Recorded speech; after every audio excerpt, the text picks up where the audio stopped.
Minha mãe se inclinou, olhou para minha filha e sussurrou: a gente não se senta com erros.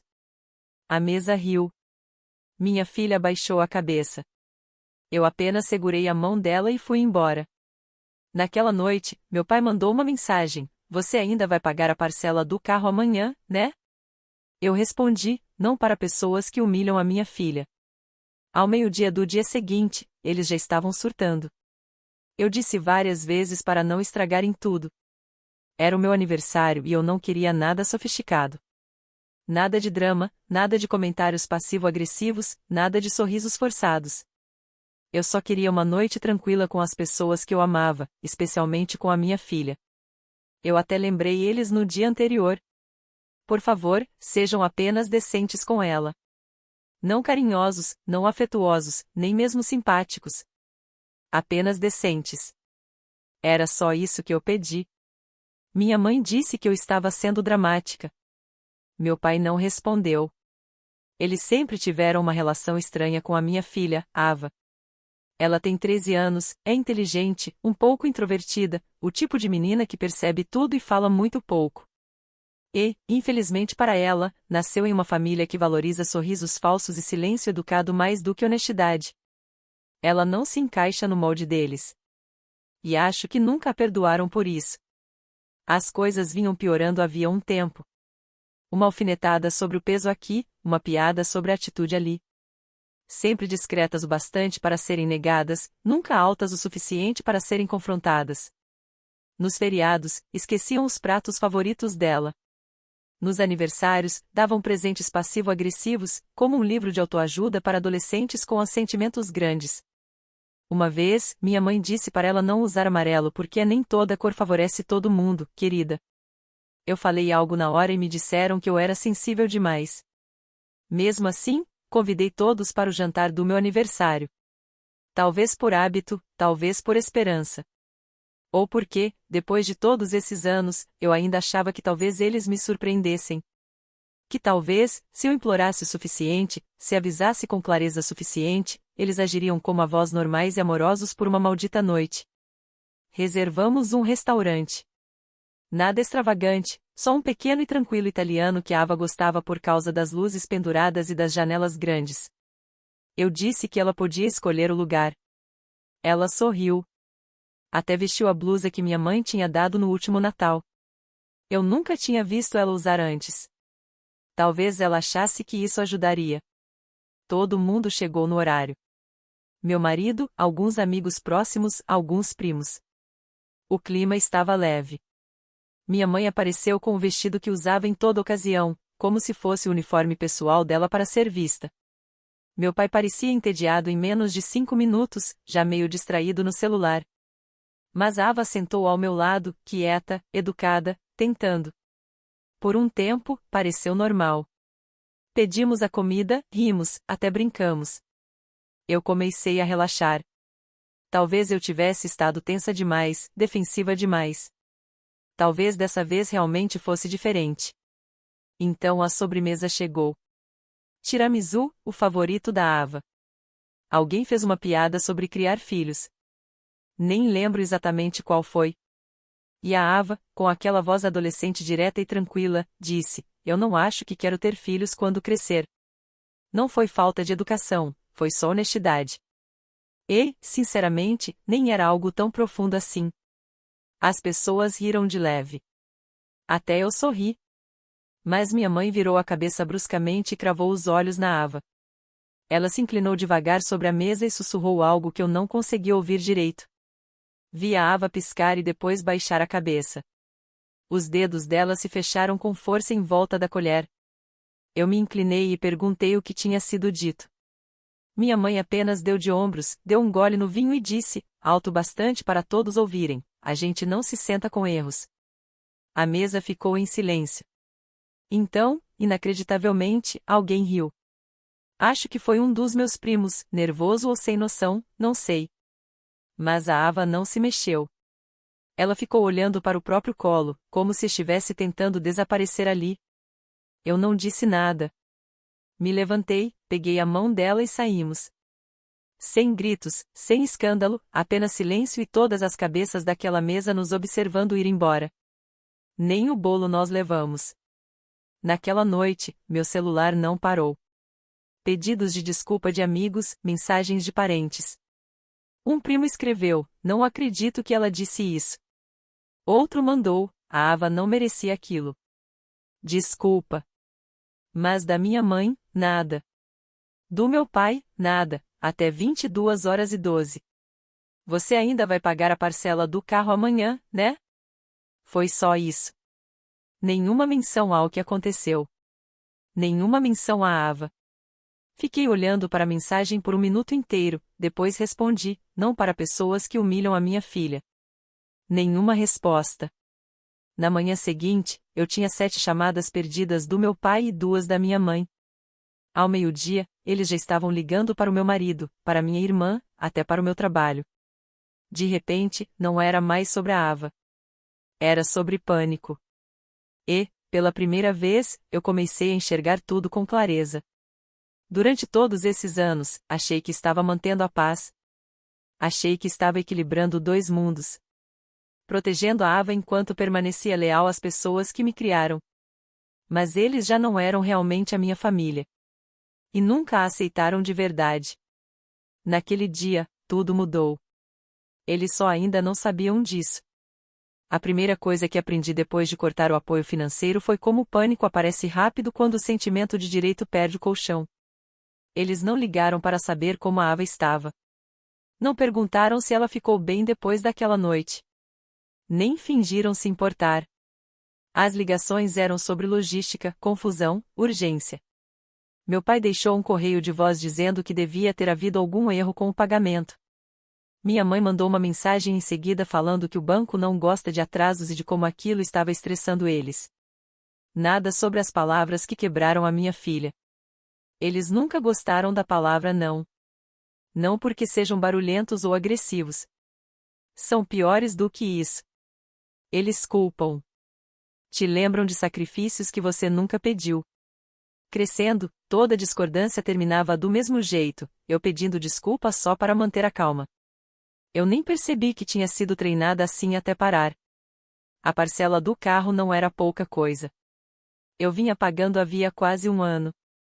Começou como algo temporário, só até as coisas se estabilizarem, o que de alguma forma virou uma expectativa. O mesmo aconteceu com o seguro. O mesmo com a conta conjunta que eu ajudava a administrar porque minha mãe vivia se bloqueando sozinha e se recusava a aprender. Eles gostavam de dizer que éramos um time. Família ajuda família. O que eles realmente queriam dizer era: eu ajudo e eles recebem. Então, quando eu não respondi, o tom mudou. Meu pai começou a ligar para o meu marido. 2 vezes no mesmo dia, minha mãe mandou mensagem para minha irmã, que me ligou confusa e desconfortável. Depois, eles ampliaram o alcance. Uma amiga minha me enviou um print de uma mensagem que minha mãe tinha mandado para ela, perguntando se eu estava passando por alguma coisa e sugerindo que a Ava andava sensível demais ultimamente. Sensível demais. Esse foi o diagnóstico deles. Não crueldade. Não algo inadequado, nem humilhante. Apenas sensibilidade. Eu não me defendi. Não corrigi a história. Pela primeira vez na minha vida, deixei que eles ficassem com a narrativa que criaram. Em vez disso, comecei a desfazer as coisas. Tirei meu nome das contas deles, mudei senhas, cancelei o calendário compartilhado que guardava os compromissos deles. Parei de recarregar o cartão de combustível que eu tinha dado ao meu pai porque ele odiava lidar com aplicativos. Não anunciei nada disso. Simplesmente parou. E eles perceberam rápido.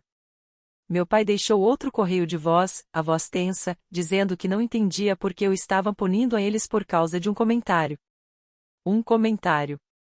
Como se não fossem anos de pequenos momentos empilhados uns sobre os outros. Como se a Ava não tivesse voltado da casa deles perguntando o que ela tinha feito de errado.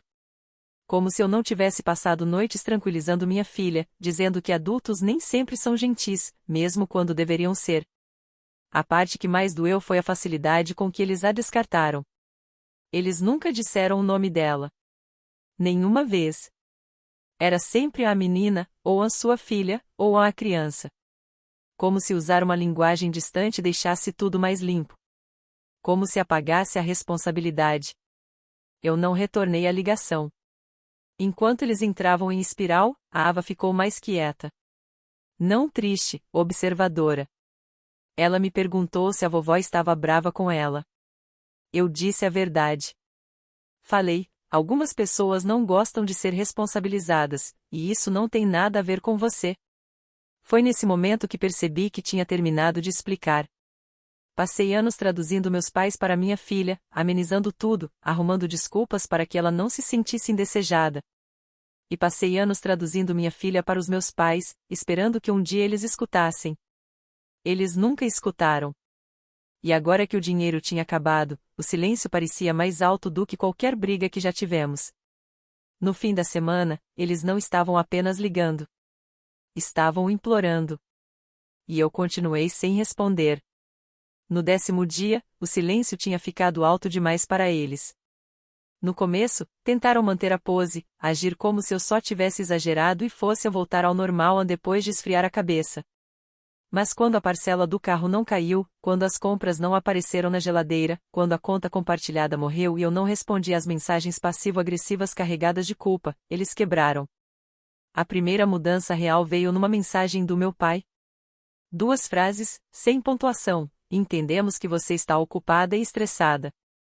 Não queremos aumentar isso. Tradução: por que você não está respondendo?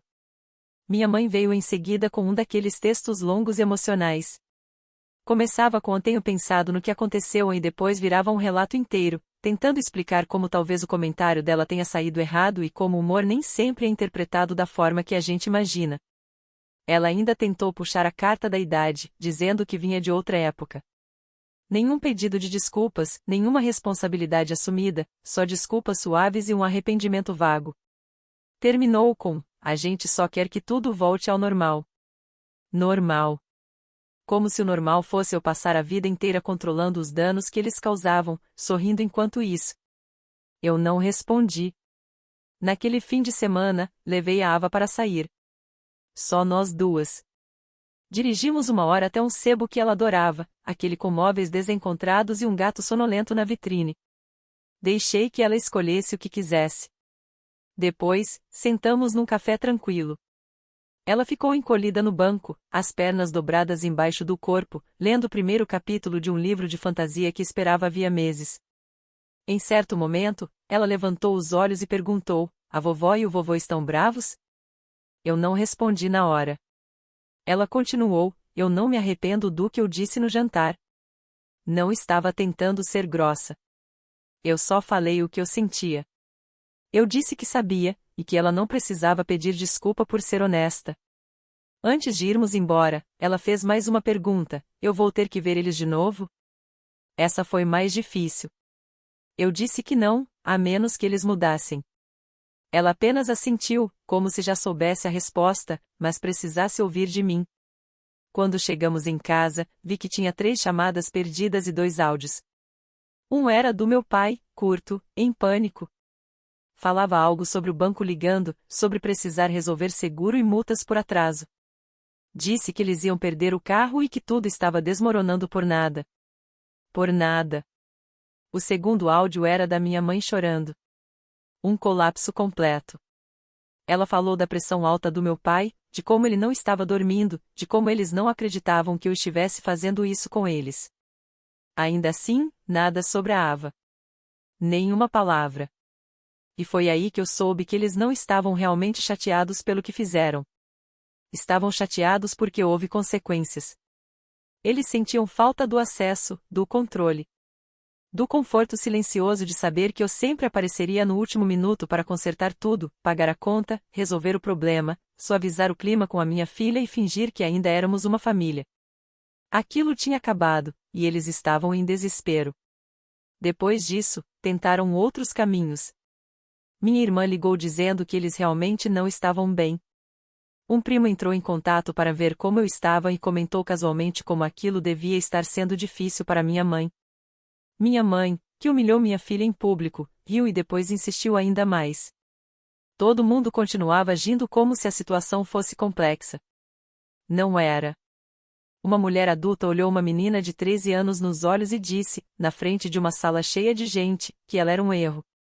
Isso não é algo que se resolve com uma lembra dessa foto de 1997? Eu não respondi a nenhum deles. Fiquei em silêncio. Mantive o foco na Ava.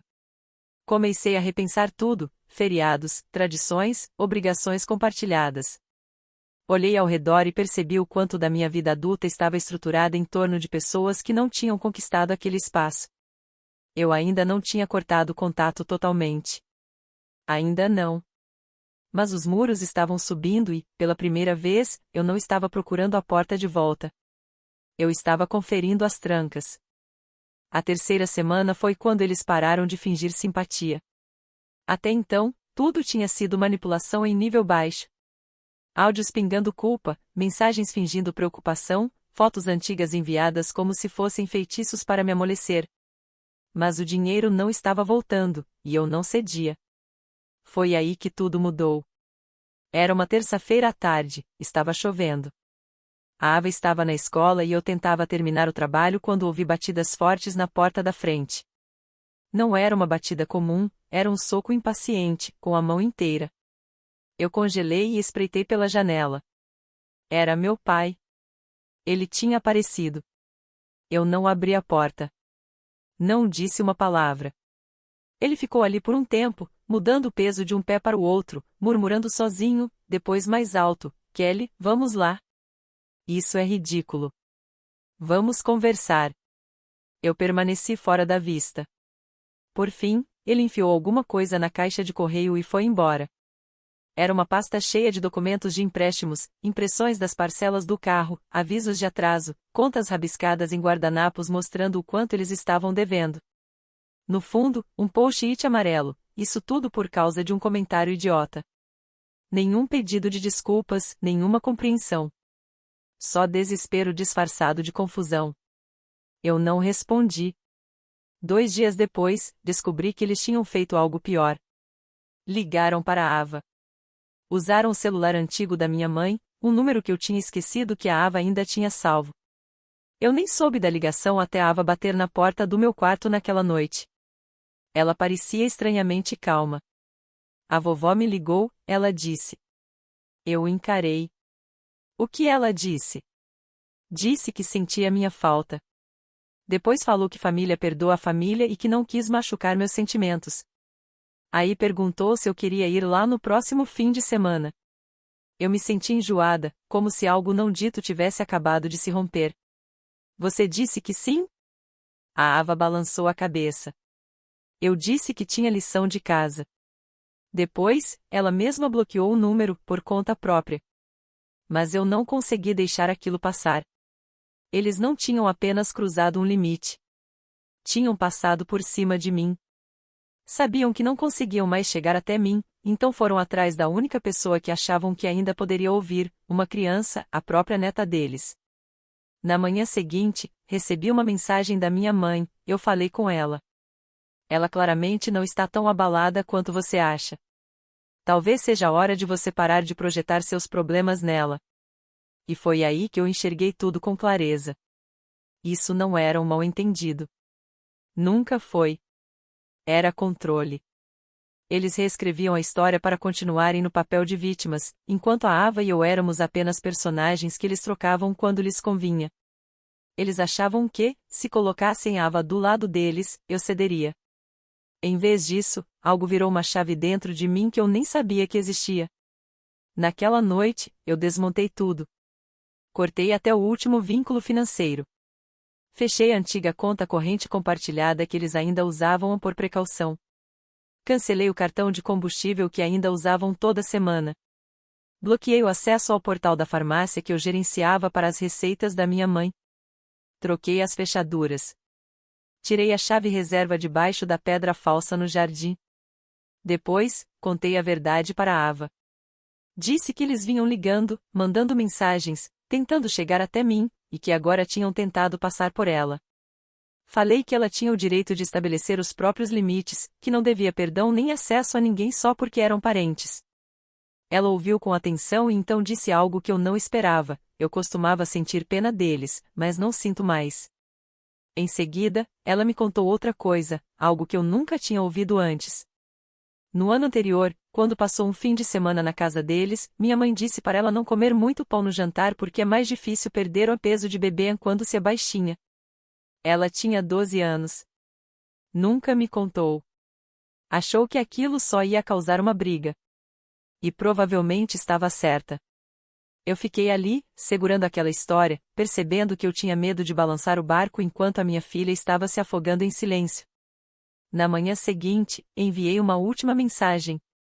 Texto em grupo. Para os dois. Se vocês quiserem fazer parte da vida da Ava, falem comigo. Peçam desculpas a ela. Não uma desculpa vaga, mas um pedido de desculpas de verdade.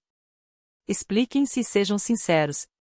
Caso contrário, não entrem em contato com nenhuma de nós novamente. 2 dias se passaram. Então veio a resposta da minha mãe: não vamos ser manipulados a assumir algo que não fizemos. Amamos a Ava, mas não vamos nos humilhar só porque você está emocional. E foi isso. Nenhum pedido de desculpas, nenhuma responsabilidade, nenhuma intenção de mudar. Apenas a confirmação de tudo que eu já sabia. Eles não a amavam. Não de verdade. Eles amavam a versão dela que podiam controlar. E quando isso não funcionou, se voltaram contra nós duas. Aquela foi a última mensagem que eles enviaram. Depois daquela resposta, em que minha mãe me chamou de emocional e disse que não iria se humilhar, algo se encaixou de vez. Não de forma raivosa, mas definitiva. A parte de mim que ainda se agarrava à ideia de que eles poderiam mudar morreu ali mesmo, e eu deixei. Achei que eles iriam atacar, aparecer de novo ou ligar gritando. Mas não fizeram nada disso. O que veio depois foi, de certa forma, pior, o silêncio deles. E o barulho de todo o resto. Primos que não me mandavam mensagem havia um ano apareceram de repente.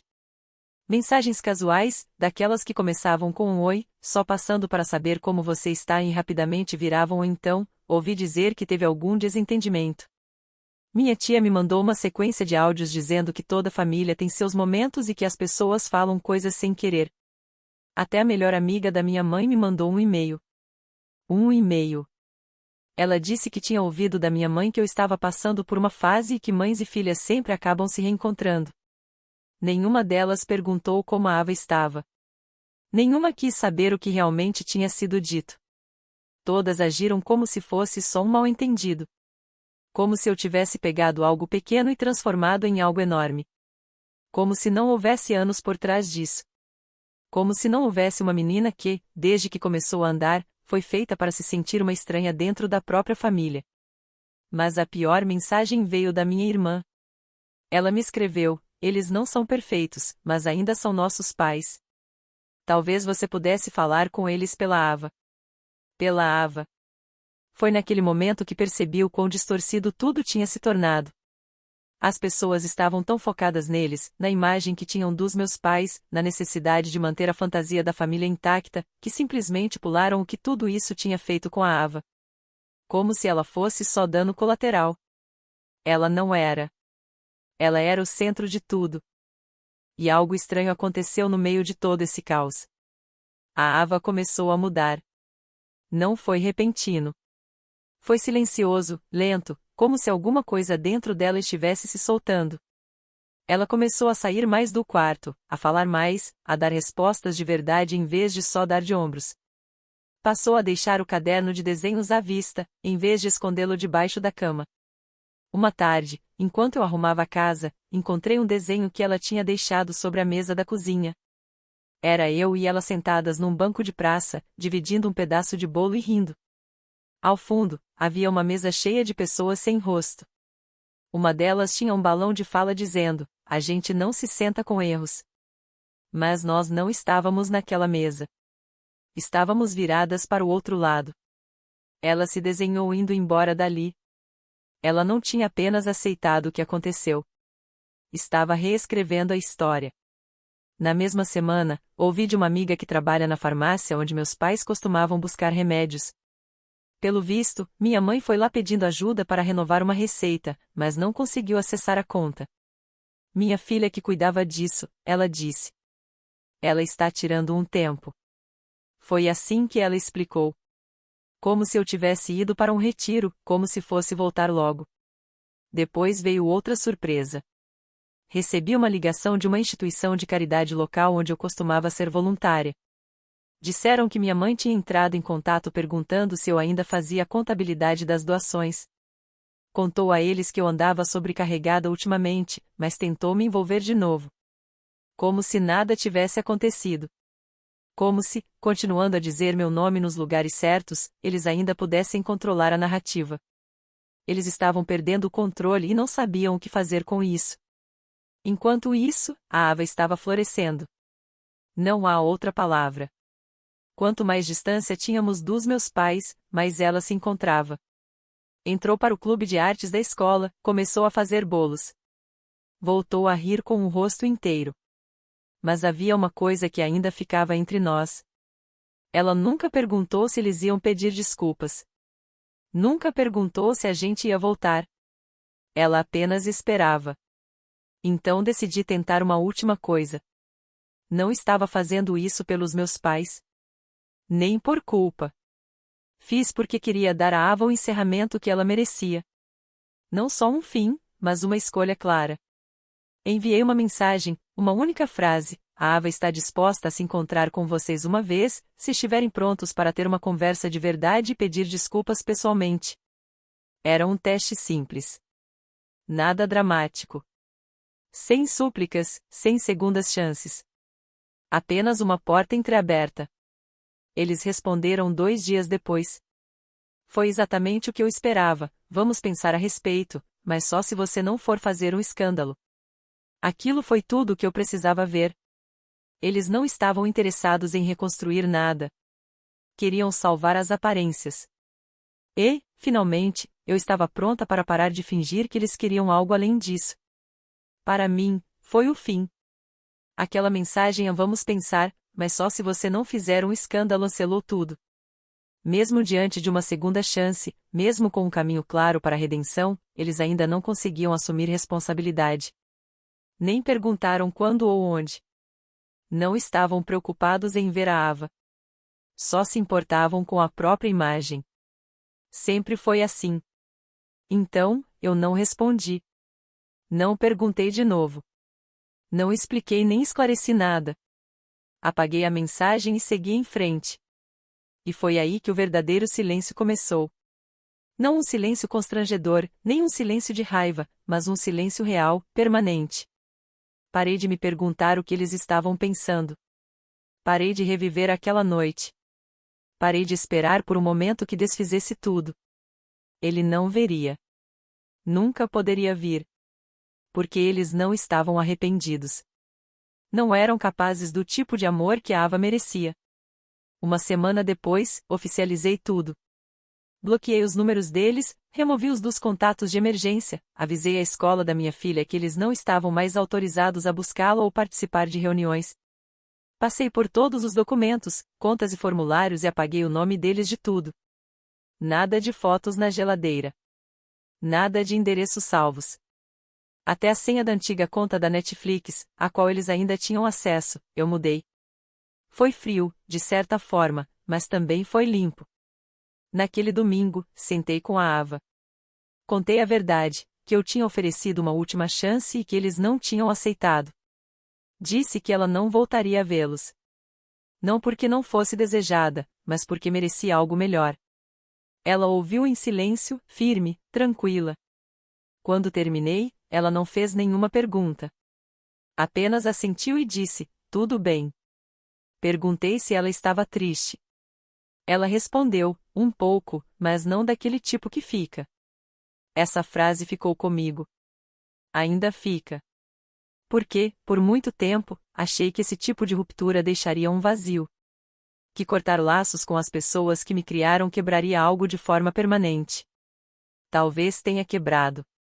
Mas o que veio no lugar não foi dor. Foi paz. O dia de ação de graças chegou e passou. Só nós 3. Fizemos o recheio de caixa, a Ava queimou os pãezinhos e meu marido derramou cidra no sofá. Foi imperfeito, bagunçado e cheio de risadas. Não houve sussurros tensos nem sorrisos forçados. Ninguém sentiu que estava pisando em ovos. Era nosso. Mais tarde naquela noite, a Ava pegou o caderno de desenhos novamente. Ela tinha acrescentado algo novo. Era um desenho de uma grande janela aberta e 3 pessoas sentadas à mesa ao lado dela. Abaixo, uma única frase em letras de forma: a gente não se senta com erros. A gente abre espaço um para o outro. Eu não chorei. Não naquele momento. Apenas abracei e deixei aquela frase se acomodar na parte de mim que antes achava que lealdade significava sacrifício. Hoje eu sei melhor. Lealdade é estar presente para quem está presente por você. É um amor que não custa a sua dignidade nem o valor próprio do seu filho. Não é um peso carregado por culpa. É uma escolha. Eu escolhi a Ava. E escolheria de novo 1000 vezes. A gente não se senta com erros. A gente se levanta da mesa e constrói a nossa.